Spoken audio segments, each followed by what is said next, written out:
Alrighty, so you need a drain pan, caliper piston compression tool, hammer, flathead or a pry bar of some sort, a wire brush, a ratchet or a wrench with a 14 millimeter either socket or a wrench, 14 millimeter wrench, brake cleaner, uh, caliper lube, disc brake quiet, anti-seize, and also not mentioned, so your new brake parts and a clean rag. So first thing you'll do is you inspect, check your rotors, see if you need to get new rotors. This one here, you can see it's already kind of on the way out. We're not doing the rotors this time, but this rotor will definitely need to be changed next time. You also, if you have a measurement tool, you also want to make sure you measure too. So we're just going to inspect your brake pads. You can see the pads here are looking a little bit low through there, and you look through the front. So first we start by taking off these two bolts right here. Now I'll just mention it right off the bat. These are Titans at 20 foot-pounds. I will repeat at the end, but these are 20 foot-pounds. That's what you should be torquing them to. Because they're 20 foot-pounds, super easy to take off. You can see it just loosens out, and away you go. I didn't even have to use a breaker bar or anything. They come off nice and easy. And you can see there. Those are the pins. Sorry, the bolts.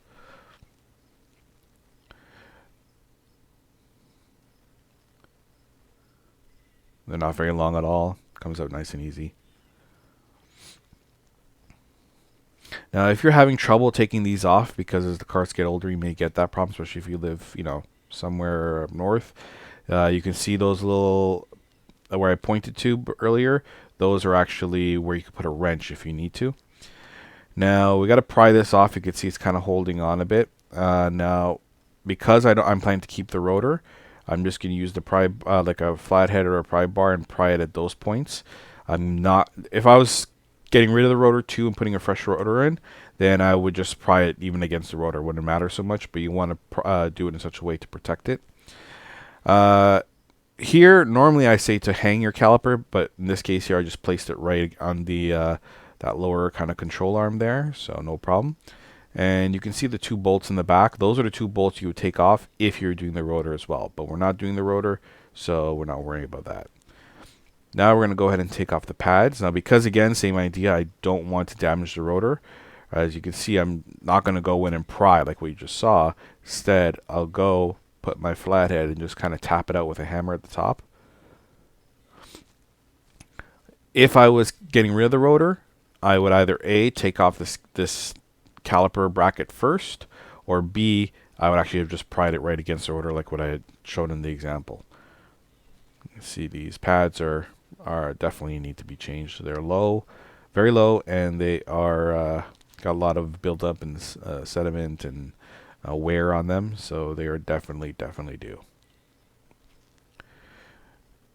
You see, even this one's getting a little bit of a trick to come out, not too much. So quick few taps, and you're good to go.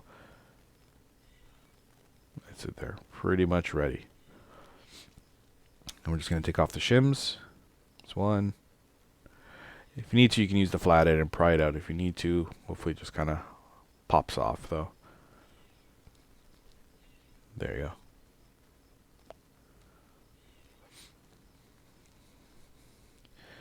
So now, if you were taking off the rotor, there is, I believe it's a T27 torque spit, if I recall. There, you would take that off. Make sure, of course, your emergency brake is not applied. Pop off the those two bolts on the back, and you can hammer out your rotor if it doesn't come off. Hopefully, it just comes right off. But if it doesn't, you can give a few shots to the hammer around the hub or on the back of the rotor, things like that. And make sure you clean up. If you do the rotor, make sure you clean up, sand it, clean that bearing hub and everything like that. It'll make taking it off in the future easier when you have to do your next brake job. I'm just talking about it. I wish I could show you, but I didn't need to do the rotors for this one, so that's why I didn't take it off. But just the two bolts in the back and that screw in the front. There it is. Let me double check. It is the T27, yes. And back there is 18 millimeter. I know I didn't say it in the parts at the beginning. Sorry, 15 millimeter. I didn't say it at the beginning because we're just doing the rotors. But yeah, you would need a T27 and a 15 millimeter if you're doing the rotors as well. Sorry about that. So always compare parts. So as you can see here, here's the new shims. So always compare, make sure they match up. All the points were kind of kind of forms to that caliper bracket all matches up. And also check your brake pads. Make sure they match up too. Now there may be slight manufacturing differences. For example, this one, the new ones I'm putting in have two kind of vent areas versus the other pad only had one center one. But and there may be slight differences. But you want to make sure the squeal sensors match up. You want to make sure this areas where it slides against the shims, they all match up. So it's just all about comparing and make sure everything matches. So I've gotten wrong parts in the past. Now we're going to grease up our caliper pins. So we just kind of pull the boot aside. It's actually a little harder to do with the rubber glove, but you just kind of just pull it back, pull your pin out. I do one at a time to prevent any mix-ups.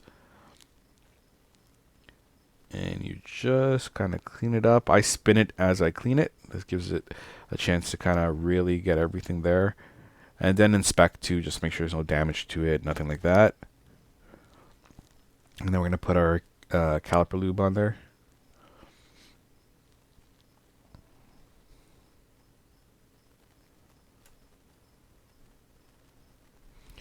You want to make sure whenever you're lubing up pins, you don't put too little because then it'll dry up and it'll actually may cause it seize or to seize or cause damage or anything. But you don't want to put too much because then when you put it in, like how I put it in there, actually let's talk about that. When you put it in, make sure you move it back and forth and it slides freely. But when you put it in and you've put too much, it'll actually pour out. It'll kind of be forced out of the boot, and then it'll create a gap, and then dirt and stuff can get in there, and that can cause friction and damage too. So you want to put a good amount. You want to make sure it's coated, but don't overdo it. But don't put too little either. Same idea now. This is the top pin. We just kind of cleaned it up, and now we're putting on our caliper lube.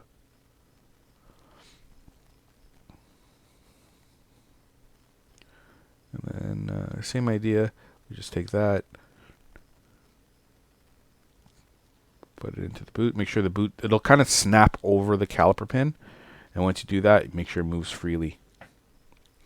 So now we're going to take our wire brush. I always do a gentle clean here, just get any road salt or dirt. I'm doing the top one right now. I know you can't see it, but I'm doing the top. And then you kind of clean up these areas here where your shims are going to go. Again, it doesn't have to be perfect. It doesn't have to look like super shiny, cool, or anything like that. No, it just needs nice, good, flat meeting surface so that when it goes on, it doesn't actually sit up high or anything. So you just want to clean it as best as you can. Believe it or not, I got a little distracted there. Someone was talking with me when I filmed this originally. Yeah, so yeah, clean that all up. Get in there as best you can. Watch out for the rotor. You don't want to scratch the rotor, though that won't do any real damage to it unless you're going like super crazy. Now, one thing here is I'll do it later in the video. Normally, I would actually say clean your caliper piston now, but I forgot to do it, and I did it later. I'll talk about it after. But you want to do it now so you don't damage your boot. But anyways, we'll talk about that after. Now, we're going to compress the piston. So, you just put your, whatever you're using, whether it be a C-clamp, piston compression tool, whatever the case is. So you just line that up. Now, when you are compressing your piston, you want to make sure you're doing it in a way where you can actually look at the piston as it moves back. You want to make sure it doesn't bind, the boot doesn't bind, that it's not going in sideways, anything like that. And if it is, stop and address that issue right away, whether it be adjusting it or servicing it or whatever the case is. But always, when you're doing it, make sure you're inspecting and it all goes well. And once complete, I'll just back off the tool.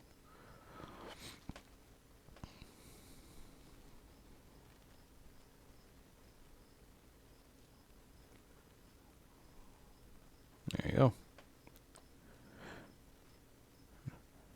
Now I'll get my wire brush and I'll clean up these areas and I'll clean around the piston. But this should have been done before I compressed it. This part doesn't really matter, to be honest with you. I mean, you could do that whenever. But for particularly the piston, because now as you can see, the piston's recessed all the way against the boot, and you don't want the wire brush to actually go ahead and puncture or damage the boot. So I'm going to be very careful here when I do it. But to save yourself the trouble, like I said, do it before you compress the piston. Trust me, it's just a lot easier and a little little less nerve-wracking. See here, I got to be really gentle with it. I do not want to damage that boot because I'll lead to problems later on. So it's just about being, being gentle with it. Spray some brake cleaner. I have a drain pan underneath, so all that is just going into there. But now, you can do any final inspections, things like that. This case, of course, if you're doing the rotors as well, your rotor would already be on. So now we're going to take our wire brush and clean around the hub here. Mainly it's around that ring right there. That's where a lot of the rust and what holds, if your rim gets stuck, it's normally right there. But clean everything up, get a nice, good, smooth surface. But as you can see, there really wasn't much on there at all. It's really, you can see the white ring around from the road salt and stuff. You can see that though, around the ring.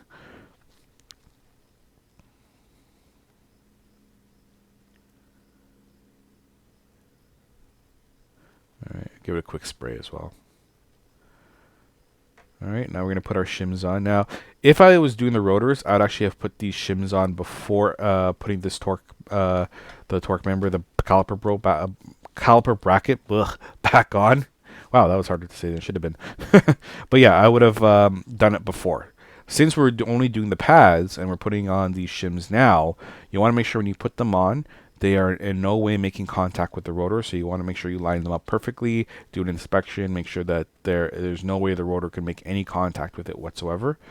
But again, if I was doing the rotors, this caliper bracket would have been off, and I would have done it with it off the car. So now we're going to go and put these on, and these are the points here that you're going to grease up. We can use anti-seize, or you can use caliper lube like what I'm using here. And you want to make sure that the squeal sensor, this is the inner pad we're doing, so you see the squeal sensor there? That's on the inner pad. So we're going to go ahead and put that on there. Now, sometimes even when you put these on, maybe because of how it went on or anything, could be very, very kind of tight to put on. If that does happen, you could take a hammer and gently tap it. But it should be gentle. Like you see, I put nothing. I could literally just swing it with no force. If you have to put any sort of force to get it on, take that pad off and maybe take the shim off and inspect it. It should not be hard to put on at all. So same idea for the outer pad now. We greased it up, and we're gonna put that on there, and now everything's looking good, all set. Now I'm gonna spray some disc brake quiet. You can also put caliper lube or anything on the back there as well. You can see I show you there, but I have a disc brake quiet, which I like a little bit better. It just sprays right on. You could do this with the pads off the car, especially if you're worried about getting it onto the rotor. You can see I got it a little bit onto the hub itself, around the hub ring, but that doesn't matter too much. It's really, you don't want it on the rotor. So if you prefer to be safe, do it with the brake pads off the car, then install the pads. So now we're going to put our caliper on. Really just kind of the last steps of the job.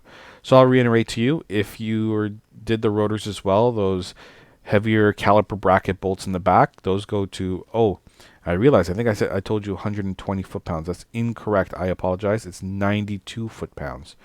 Oh boy, hope you guys hear that. I'll make sure I put that in the description. 92 foot-pounds, not 120. 120 is the front. I apologize.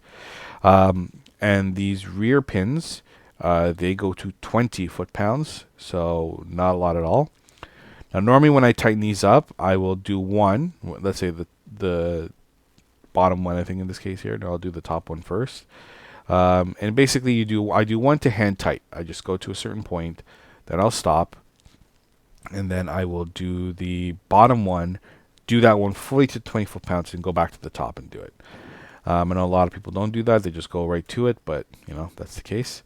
Now you'll notice as I'm doing this here that other part of the pin there is spinning, the actual caliper pin itself. So that's where you can actually use a wrench and hold on to it, and it'll prevent it from spinning, so you can tighten up your caliper pin. But I'll be at 20 foot-pounds. I hold it by hand, because once that caliper pin bolt actually goes against the caliper itself, it'll create enough tension and friction that I won't need to hold it. So you can see there, that's up to about 20 foot-pounds, and we're good to go. And now I'll just put some anti-seize before I put the wheel on. Some people put anti-seize across the entire kind of mounting area for the rim.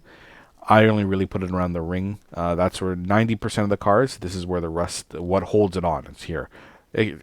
I've had a few cars where it actually is the actual whole hub, but most of them it's here. So that's where I will put my anti-seize. So you may be wondering how you do the setting for the brakes. So that's just a matter of first making sure you're in a safe area, make sure there's not a lot of traffic or anything like that, because you're gonna have to be doing some accelerating and light braking just to set in the brakes. So that's a matter of accelerating up to about 20 to 30 kilometers an hour. It's roughly 15 to 20 miles per hour. And then braking. And then when you brake, you don't come to a dead stop. You allow the car to just stop down to a couple miles per hour, a couple kilometers per hour, and then you start accelerating again. Light acceleration, very light acceleration. Don't be flooring it or anything like that. And then once you get to 20, 30 kilometers an hour, 15, 20 miles, brake a little bit again. Again, don't sit on the brakes. You especially don't want to try and avoid coming to a stop, or if you do, put it in park and let your foot off the brake if something happens you need to.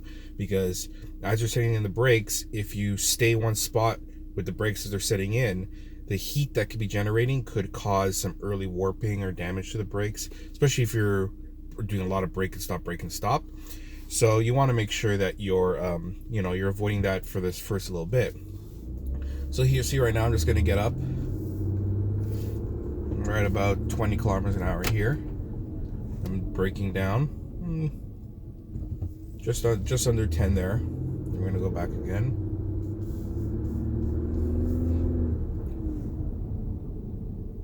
See what I'm doing there? Now, once you do this a few times, you'll feel the brakes actually become firmer. You'll notice the braking actually improves. Instead of just going out and start driving right away, you'll notice an improvement in the brakes. Once this is done, for the first 60 miles, 100 kilometers particularly, do make sure you're being very, very easy on the brakes. No heavy braking, anything like that. Just so that it gives you some extra burnishing time and extra time to kind of work the brakes in. After that, drive how you normally drive. Still be safe, but drive how you normally drive. And then you're all set. As you can see right now, I can already feel the improvements in the brakes. It's all operating much better. Very, very firm. That's all you need. Thank you everyone for watching. I do appreciate all the support out there. Don't forget to throw a like on that video if it helped you, if you found the information useful, anything like that. Make sure to like it. Don't forget to subscribe, help the channel grow, and hit the notification if you want to see more of my videos. If you dislike the video, that's okay, no problem at all, but don't be a troll, alright? Make sure you put why in the comments. I mean, maybe I missed something, maybe I got something wrong, maybe there's something you feel better, or you didn't like how I filmed. Whatever it is, put it in there. I make these videos to help people out, so I can only make it better if I get the feedback, but I need the feedback. Just don't be trolling, alright? Otherwise, if you have any other comments, feel free to do so. I answer questions whenever I can. If you want to add something on there, if you have a helpful tip that maybe I didn't cover, I didn't even know about, make sure to put that in the comments as well. I want to thank everyone, and I will see you all next video.